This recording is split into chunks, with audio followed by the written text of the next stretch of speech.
We have Bill number 3619, Contracts and Procurement Office of Grants Management established. I am the lead sponsor, and this is, I think, another really important moment.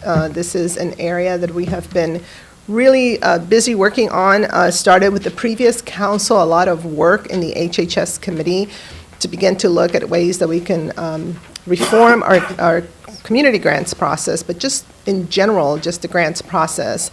And so a lot of work went on, both with the HHS committee as well as the Government Operations Committee.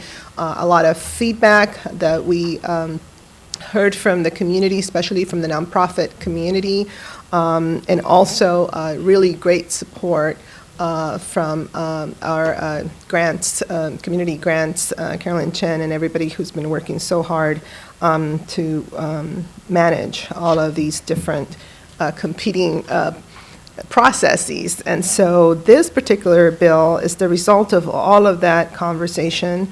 And what it basically does is that it provides a central point of contact regarding grants that the county receives or awards, disseminates to the executive branch departments and principal offices information regarding federal and state grant opportunities, maintains a central database of grants that the county receives and or awards, provides training and technical assistance regarding grants management to executive branch departments and principal offices, develops countywide policies and procedures regarding grants management in coordination with the Office of Procurement, develops practices to ensure that grants management in the county is consistent with racial equity and social justice goals in coordination with the Office of Procurement, performs public outreach regarding grants offered by the county, and performs any other grant function assigned by the Chief Administrative Officer.